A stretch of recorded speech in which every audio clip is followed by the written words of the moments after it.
Bismillahirrahmanirrahim. Assalamualaikum warahmatullahi wabarakatuh. Alhamdulillahirabbil alamin. Wassalatu wassalamu ala Rasulillah Muhammad ibn Abdillah. La haula wa la quwwata illa billah.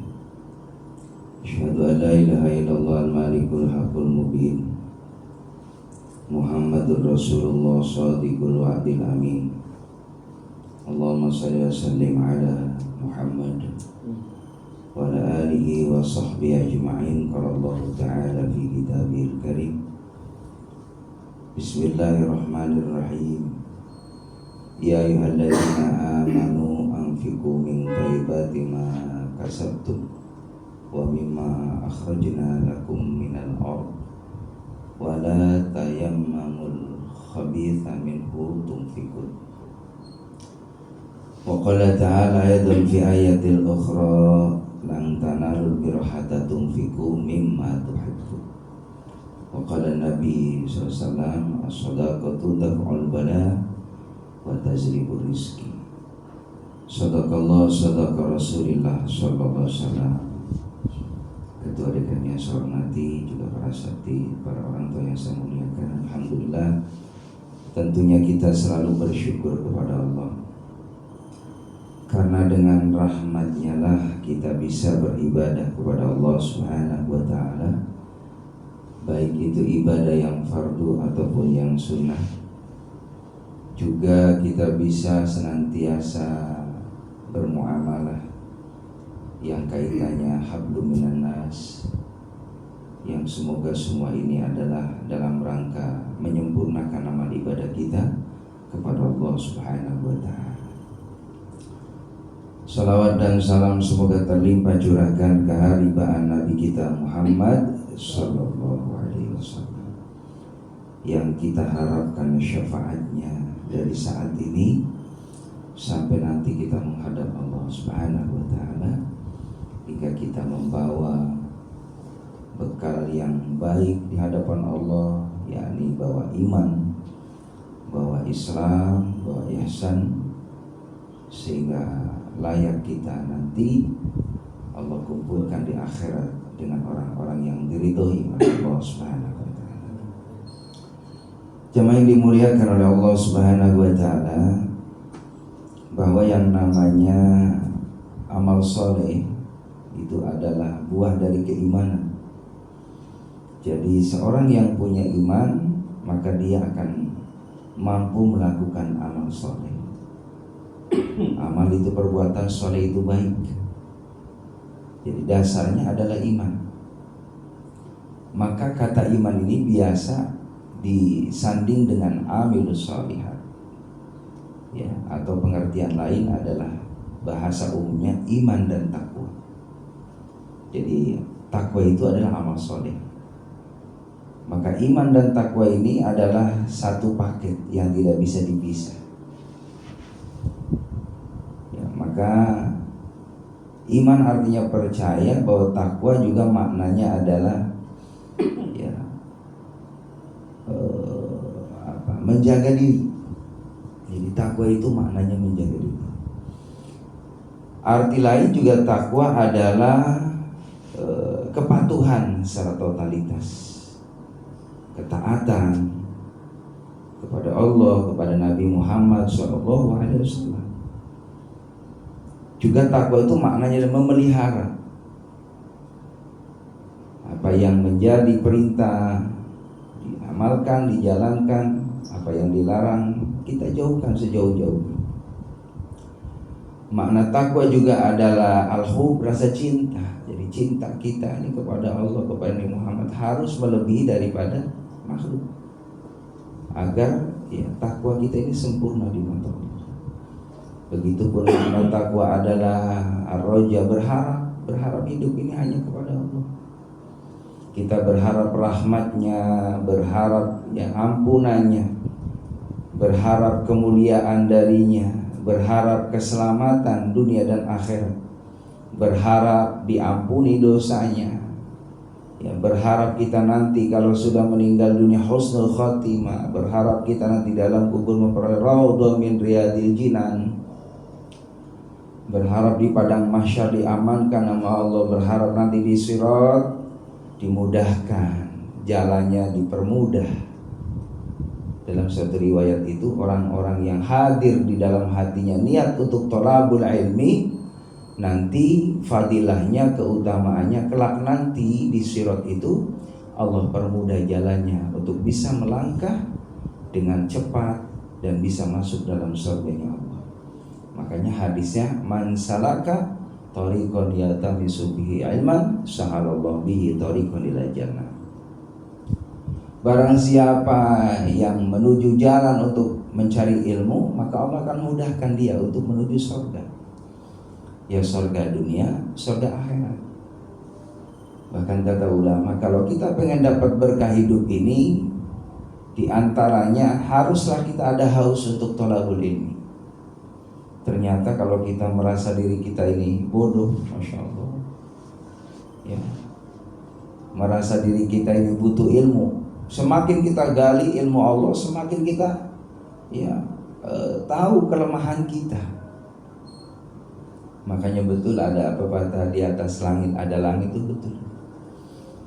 Ya, jangan kayak katak dalam tempurung yang merasa paling hebat, paling enak, itu giliran keluar, ya kan, nggak ada apa-apa. Maka jadilah orang yang merasa diri kita ini butuh ilmu, sehingga terus kepada siapapun itu orang yang memberikan wejangan, maka ya di saat itulah kita kosongkan, seakan-akan kita memang lagi butuh. Kalau memang yang disampaikan itu kita tahu, alhamdulillah. Kalau belum tahu, berarti dapat ilmu yang baru. Nah, itu niatkan seperti itu kepada siapapun gurunya. Lalu kita niatkan setelah kita dapat mengamalkan ilmu Allah Subhanahu wa ta'ala. Jadi sempurna kalau kita sudah dapat ilmu, diamalkan ilmunya, ya kita ini sempurna. Itu yang kita harapkan. Jadi dapat ilmu yang manfaat, ilmu yang diamalkan dalam kehidupan sehari-hari. Yang ini dimuliakan oleh Allah Subhanahu wa ta'ala, seorang bertakwa itu juga ada ciri-cirinya. Jadi kalau ibarat yang namanya kita ngelihat seorang itu ahli dalam bidang bangunan, berarti dia memang harus punya alat-alatnya. Seorang militer, ya ABRI, ya dengan pakaiannya identitasnya. Polisi, guru, ya begitupun karyawan, ya semua ada ciri-cirinya.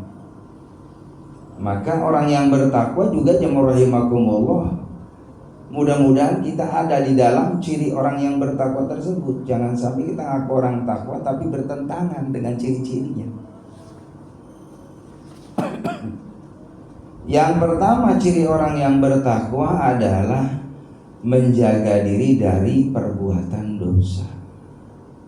Ya Allah, yang namanya kita lihat, ya rahimakumullah, kalau enggak dijaga sama Allah, kalau bahasa orang Jawa melek mata gawe dosa. Ya apa sih yang enggak dosa gitu kan? Ya Allah. Kalau mungkin orang dulu ya mau lihat dosa itu keluar, sekarang dosa ada di dalam rumah. Akses gitu kan, tayangan-tayangan yang naudzubillah min dzalik. Itu yang kita lihat, ya rahimakumullah. Kadang ya seringkali lihat tayangan-tayangan yang tidak pantas bagi orang yang bertakwa. Pada dalam Al-Quran itu bagaimana seorang mukmin yang baik, dia harus menjaga pandangannya dari maksiat kepada Allah Subhanahu wa ta'ala. Karena itu berpengaruh, dari mata itu akhirnya ke hati. Makanya ibarat pepatah, dari mana datangnya ya lintah, dari sawah turun ke kali. Ya, dari mana datangnya cinta, dari mata turun ke hati. Ya kan? Nah itu. Nah kita di jamaah rahimakumullah punya mata, usahakan fa'tabiru ya ulil albab, ambil pelajaran bagi orang yang berpikir. Afala ta'qilun, afala tubsirun, afala, ya terus ditantang sama Allah. Apa kamu tidak melihat? Apa kamu tidak memperhatikan bagaimana ayat-ayat Allah Subhanahu wa taala, baik ayat Al-Qur'an ataupun ayat alam, ini semuanya ya adalah sumber bagaimana ya kita merenung dari tanda kebesaran Allah Subhanahu wa taala, sehingga indrawi kita ini dapat kebaikan dari Allah Subhanahu wa taala kalau mempergunakannya dengan tepat, tepat guna. Jadi mata ini nanti akan dihisab hadirin di hadapan Allah. Makanya ada seorang yang ditanya itu, tapi ini punya kelebihannya, dia hafid. Itulah kalau berkehendak, dan ini benar ayat Allah hadirin. Kalau Al-Quran itu kan orang hafal Quran selama di murojaah nggak bakal hilang. Dan istimewanya namanya Al-Quran itu mudah dihafal. Dan kata Allah begitu, asal kita sungguh-sungguh, mudah dihafal dan juga mudah hilang. Iya, mudah hafal, mudah hilang. Jamaah rahimakumullah, mudah hafal, mudah hilang. Jangankan sekelas kita orang awam ya, sahabat juga sama. Dulu ada yang ngadu ke Rasulullah, ya Rasulullah, saya punya hafalan kok kadang hilang. Maka kata Nabi, rumusnya adalah dirimu roja, terus diulang-ulang. Yang kedua, jauhi maksiat, itu ngaruh. Kalau ibarat pisau mah cepat tumpul. Iya, karatan. Kalau kita matanya diumbar lihat maksiat, ya Allah, itu kan merusak ke kolbu, akhirnya ke hati. Ya, jamaah rahimakumullah.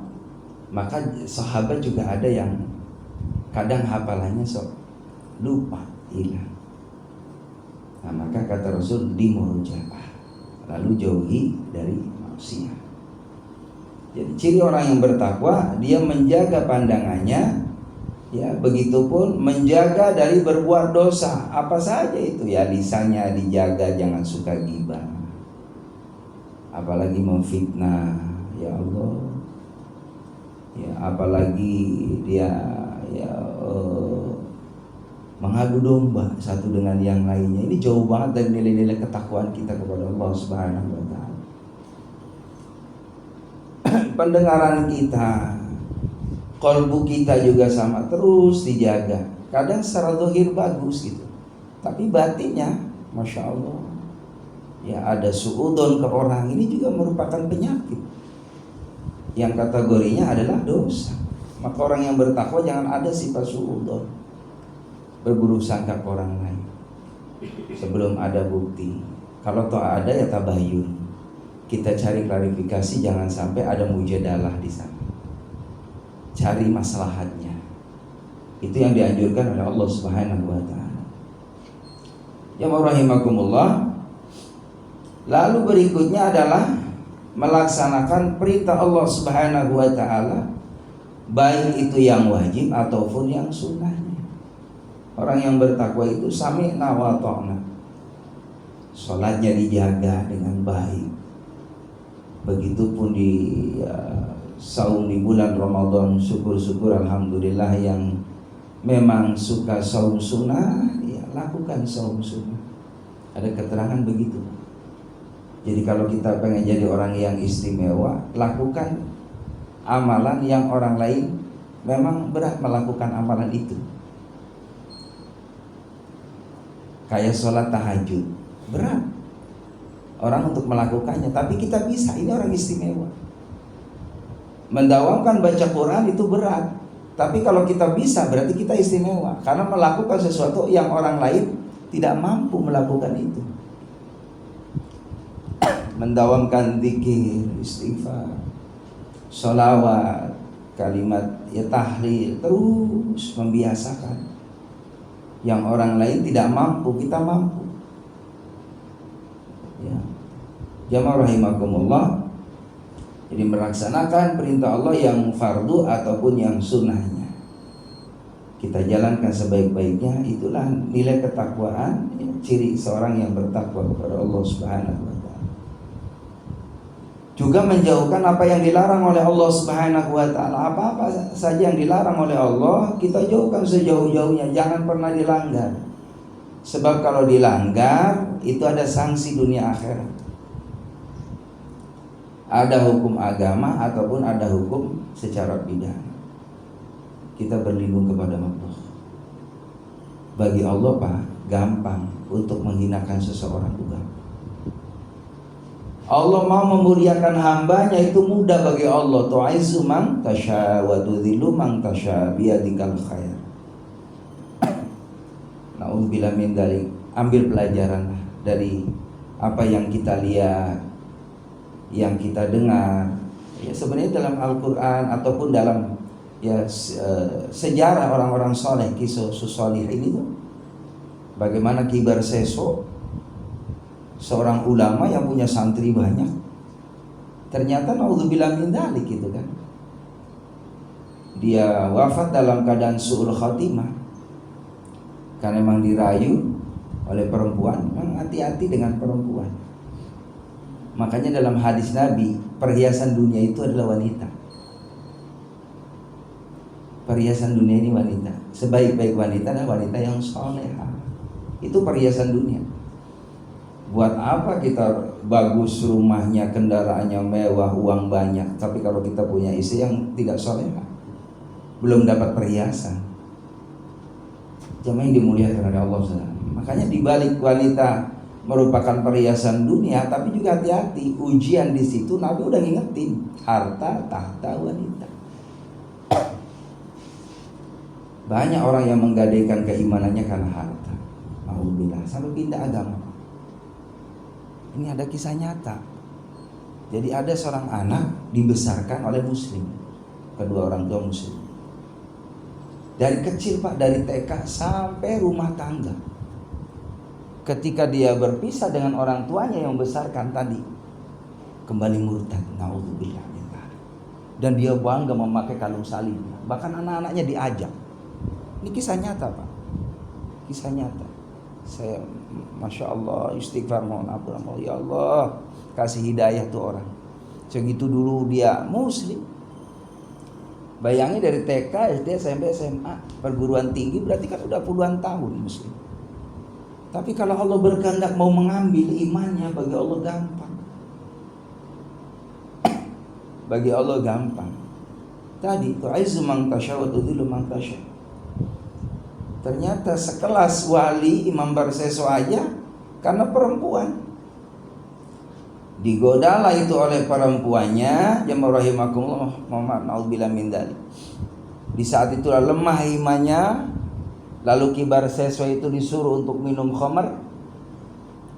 Akhirnya mabok, tidak sadarkan diri, lalu berzina. Singkat cerita, mohon maaf, sampai wanitanya mengandung. Akhirnya karena dia malu, ini perempuan gak boleh keluar. Akhirnya tinggallah di Ki Barseso. Ini daripada nanti jadi aib, namanya orang terkemuka, maka dibunuhlah perempuan tadi. Bayinya dibunuh juga. Na'udzubillah min dzalik. Jadi dosanya itu berlipat-lipat dosa. Ya pantas dalam hadis Nabi juga begitu kan. Orang itu kan dikirimkan yang namanya syaitan itu sesuai dengan keilmuannya, keimanannya juga. Kalau sekelas Nabi ya setannya Nabi. Ya, sekelas wali ya wali. Sekelas ustaz. Ya, tapi jangan mundur gitu kan. Saya pengen jadi ustaz, terus setannya dikirim ustaz gitu kan. Sekelas ustaz. Enggak juga. Kita udah dipersiapkan sama Allah. Imannya, kualitas kesolehannya dipersiapkan dengan ilmunya tadi, tentunya kita asah kesolehannya sehingga kita tahu bahwa trik bagaimana untuk melawan dia. Inna syaitan lakum aduwwum mubin. Dan tetap kita tawadu kepada Allah. Jangan pernah kita lupa kepada Allah, dan harus kita minta bantuan kepada Allah. Sebab kalau nggak ditolong sama Allah, Allahu Akbar. Jemaah rahimakumullah, mungkin Bapak pernah dengar ya di berita di kota Bekasi, di Kabupaten Bekasi ada seorang ulama. Bahkan mohon maaf pernah ceramah di daerah kita juga ya. Kenal saya. Beliau punya pesantren besar. Allahu Akbar. Saya kaget Pak. Kaget. Masya Allah, seorang ulama besar, punya masa, punya jamaah banyak. Allahu Akbar. Dan itulah hadirin jamaah rahimakumullah, ambil pelajaran dari semua apa yang kita lihat itu, kita supaya minta dibimbing sama Allah, biar diamani nama Allah, diselamati nama Allah. Karena kembali bahwa kita tidak punya kekuatan apa-apa kalau nggak ditolong sama Allah. Makanya doanya kan begitu habis sholat, Allahumma inni ala dzikrika wa syukrika wa husni ibadah. Ya Allah, aku minta supaya senantiasa diberikan kemampuan untuk ingat ya Allah. Ya ingat dosa, ingat dosa. Maka jangan dimuliakan oleh Allah Subhanahu wa taala. Nauzubillah min dzalik. Maka bagaimana kita orang yang bertakwa meninggalkan apa-apa yang dilarang oleh Allah Subhanahu wa taala. Juga berikutnya adalah bagaimana senantiasa mengerjakan ibadah dengan baik orang yang bertakwa itu. Ibadah dengan sempurna. Apa-apa yang belum kita lakukan, kita belajar dikit demi sedikit. Kalau mungkin kita jarang sholat taubat, udah sekarang waktunya banyak sholat taubat. Kalau mungkin pagi hari alhamdulillah kita sudah tahu ilmu tentang sholat sunnah Isra. 1,5 jam setelah subuh itu ada usul sunnat al-Isra rakaatillahi ta'ala, itu pahalanya sama dengan ibadah haji dan umroh yang diterima sama Allah. Jadi ini kemudahan dalam Islam. Kalau kita pengen dapat pahala ibadah haji dan umroh, lakukan amaliyah yang dianjurkan Nabi Muhammad. Habis sholat subuh 1,5 jam, antara jam 6 dah, kan sekarang jam 4:30. Itu dapat itu 1,5 jam. Kedepannya itu jam 6 pas kita sholat isya. Jamaah rahimakumullah, dalam satu riwayat ternyata ya inilah kemurahan Allah Subhanahu wa taala. Ada orang yang belum haji, belum umroh, tapi nanti di akhirat diperlihatkan pahala haji dan umrohnya oleh Allah SWT. Ketika Allah menunjukkan fulan, ini pahala umrohmu, pahala hajimu. Kata si fulan tadi, ya Allah, aku belum pernah ke Mekah Madinah. Maka apa kata Allah? Inilah Allah, ya aku berikan balasan sesuai dengan apa yang kau niatkan. Innamal a'malu binniyat. Seorang itu sesuai dengan apa yang diniatkan. Dan ini banyak kisah-kisahnya dalam sirah ya, Hikayatus Shalihin, cerita orang-orang baik. Bahkan di zaman dahulu di Bani Israel itu ada kaumnya Nabi Musa, dia ngelihat orang kaya, enak ya orang kaya, enak banget orang kaya. Padahal belum tentu enak juga Pak jadi orang kaya ya. Yang enak itu adalah orang yang ahli syukur, bukan orang ahli dunia, orang ahli materi, bukan. Orang yang senang itu orang yang ahli syukur. Ahli syukur. Ya, berapapun yang Allah kasih alhamdulillah. Alhamdulillah. Makanya pertemuan kemarin kan Nabi Musa ya ingin punya sahabat di surga, ternyata orang yang ahli mengucapkan alhamdulillah. Jadi orang yang baca alhamdulillah itu orang kaya Pak. Ada keterangan itu, kalau seandainya kalimat alhamdulillah ya ditukar dengan dunia beserta isinya, kalau orang yang paham pasti dia memilih kalimat alhamdulillah ketimbang dunia beserta isinya. Karena kalimat alhamdulillah itu bisa mengalahkan semuanya. Sebab dunia ya, materi dunia beserta isinya belum tentu menghantarkan dia ke dalam surganya Allah. Tapi dengan membaca tahmid, dengan istiqomah, dengan penuh perenungan, penghayatan makna alhamdulillah, juga dibuktikan dengan karya nyata amal solehnya bahwa hanya Allah yang dipuji, bisa jadi dengan asbab itu dimasukkan dalam surganya Allah. Nah, dunia tadi nggak menjamin ya. Maka ya di zaman Nabi Musa itu enak jadi orang kaya. Nabi Musa dia ibaratnya mau bikin tempat ibadah bisa nyumbang ya.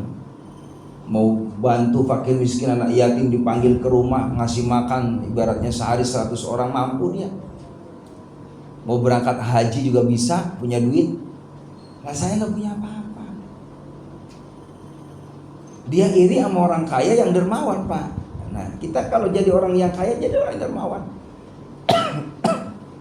Jadi orang yang dermawan. Yang hartanya itu menyebabkan kita menjadi orang yang diridhoi sama Allah, disenangi oleh manusia. Karena hakikatnya orang semakin banyak berderma, itu banyak yang mendoakan kita. Dan peluang datangnya rezeki yang Allah kasih dengan arah yang tidak diduga-duga. Itu. Dan itulah yang diamalkan oleh Nabi dan para sahabat itu seperti itu.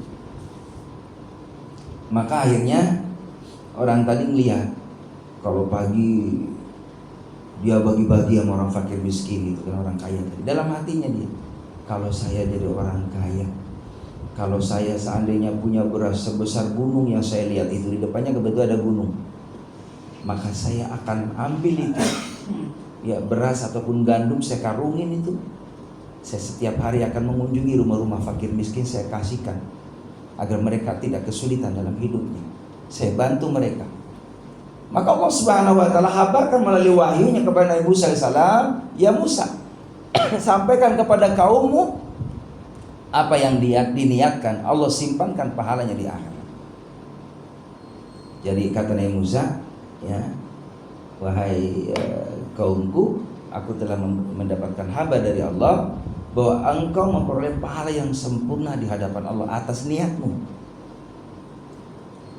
Apa yang kau lakukan? Aku setiap melihat gunung itu saya terbesit dalam hati, pengen kalau saya aku kaya gitu, harta saya sebesar gunung itu, saya punya gandum, punya apapun, saya bagi-bagi ke fakir miskin.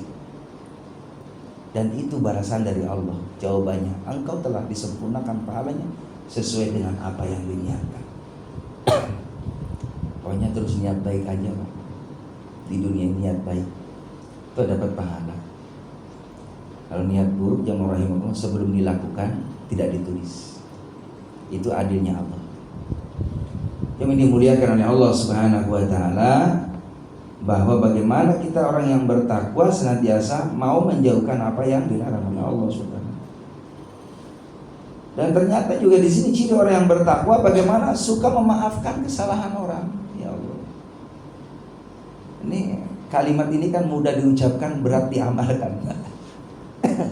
Maafin orang ini berat, Pak. Kadang orang kalau udah sakit hati, oh ya Allah, ya susah ngilanginya. Makanya pepatahnya kan begitu ya, bila luka melukai tubuh akan ada harapan sembuh, tapi hati terlukai hendak kemana obat dicari. Betul itu. Makanya Nabi mengingatkan, jaga lisan. Banyak orang masuk surga karena lisan, banyak orang masuk neraka karena lisan. Makanya kenapa lisan itu ditutup dengan bibir dan gigi. Hati-hati, sebelum kita berucap dipikir, direnungi dulu, ada maslahat atau madarat dari ucapan kita. Kalau maslahat sampaikan, kalau madarat jangan, tahan. Kadang-kadang begitu orang udah kadung emosi kan, ya kan, masya Allah. Gara-gara ucapan ini jamaah rahimakumullah, kadang mohon maaf nyawa melayang. Ya kan, preman dengan preman, Pak, urusannya sepele, kalimatnya kasar, bertikai, berselisih. Hati-hati dengan lisan. Makanya jemaah salamatul insan fi hifdzi lisan. Selamatnya manusia ada pada lisannya, pada lisannya. Makanya di akhirat itu jemaah rahimakumullah, jangankan orang yang punya lisan yang tidak tahu ilmu, lalu lisannya dipergunakan hal yang mador. Orang yang baik aja, yang pintar ngomong tapi lisannya tidak sesuai dengan perbuatan, itu kelak nanti dia akan dipotong lidahnya, kata Nabi. Berat resiko. Jadi menghujat orang, merendahkan orang, meremehkan orang, mencaci maki orang, maka bagi orang yang bertakwa tidak layak. Maka jemaah rahimakumullah, cirinya adalah bagaimana memaafkan kesalahan orang lain. Nabi ini nyontohin begitu, Pak. Suatu ketika Nabi itu kan orangnya senang ngasih, Pak, ke orang. Jadi kalau sehari belum ngasih itu ada yang kurang. Ini tabiat yang seperti ini yang perlu kita belajar.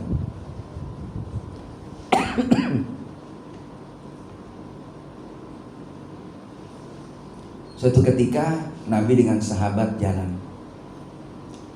Ada yang laporan, ya Rasulullah, si fulan dalam kondisi kekurangan. nggak punya makanan, perbekalannya habis. Dia kategori fakir miskin. Ada keluarga yang ditanggung. Maka Nabi Muhammad bingung, nanya ke sahabat-sahabat yang lain, punya nggak ada? Tidak ya Rasul. Kamu gimana? Nggak punya ya Rasul. Ternyata di belakang ada yang dengar orang Yahudi. Dan ini pendeta Yahudi. Dengar. Ya Rasul, bolehkah aku bantu? Tapi dengan syarat engkau pinjam kepadaku.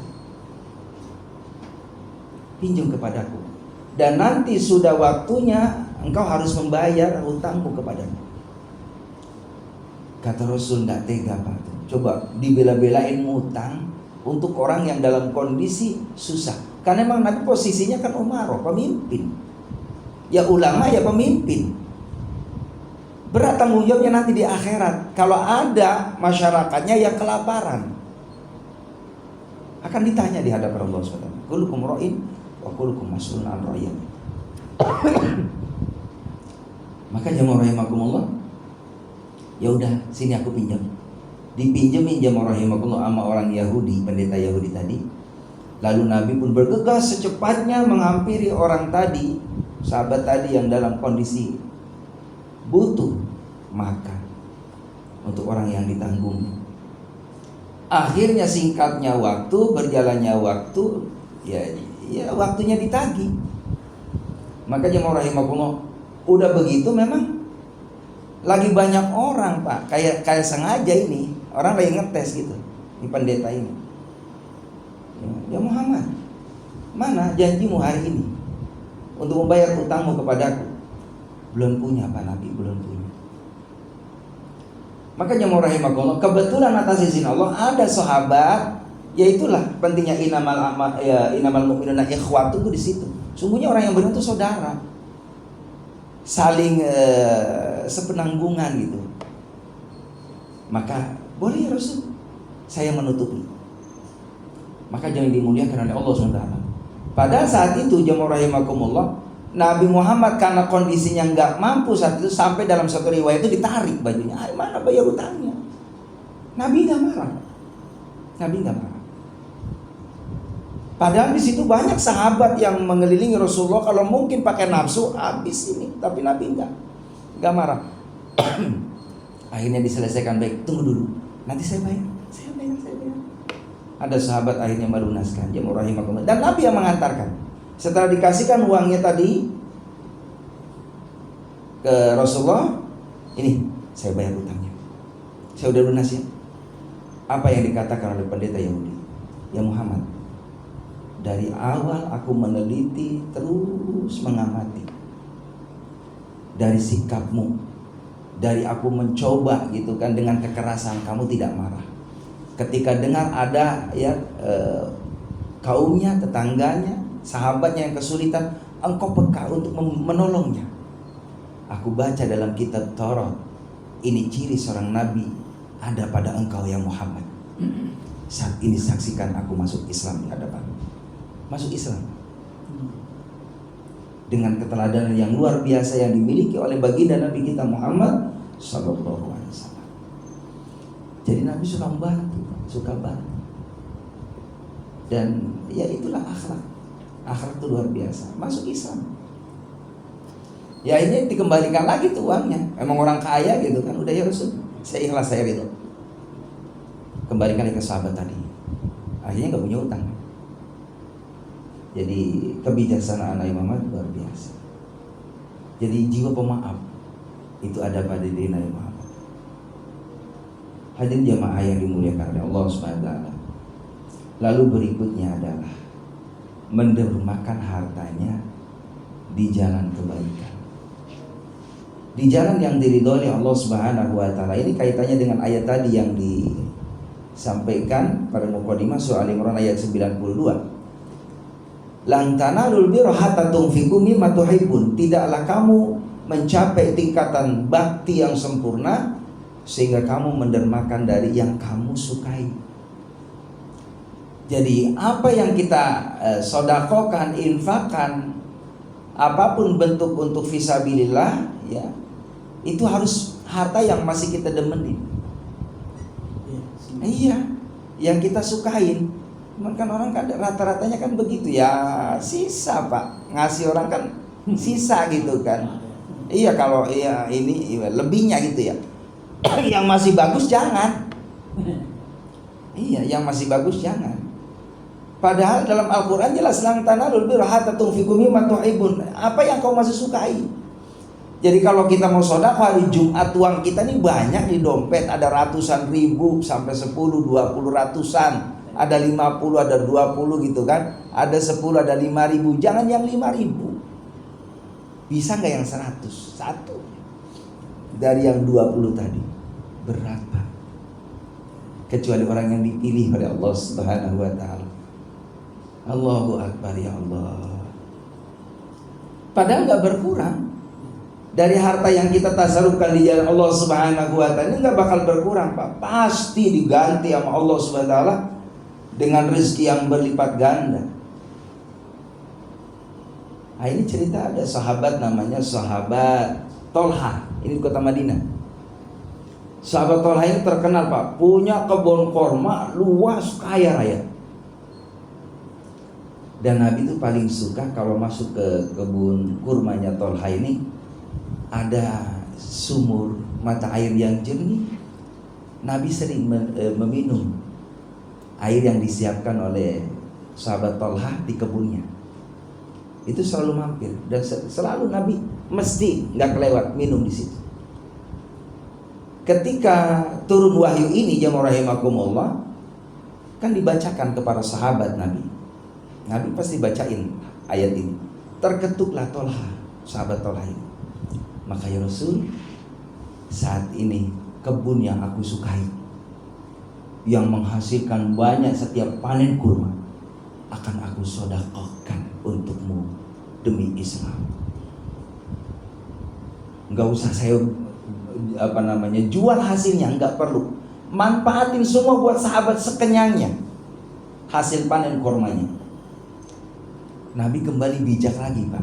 Nabi nanya, apakah ada keluargamu yang memang kategorinya perlu dibantu oleh kamu? Ada ya Rasul, utamakan mereka. Jadi jangan semua. Kamu punya kebun gitu kan 100 meter, lalu langsung kita ibakan sodakokan buat umatmu yang mukmin di situ. Sementara ada kakakmu, ada adekmu dalam kondisi yang perlu dibantu. Apakah ada wahai Tolha? Ada ya Rasul. Bagikan dulu untuk mereka. Selebihnya baru sodakokan. Bijak banget. Iya silakan. Assalamualaikum warahmatullahi wabarakatuh. Waalaikumsalam warahmatullahi wabarakatuh. Yang kaitan dengan Rasul pinjam dengan pendeta gitu ya. Saya kemarin ada sore itu diskusi dengan teman sahabat lah di Jakarta. Itu hampir persis pinjam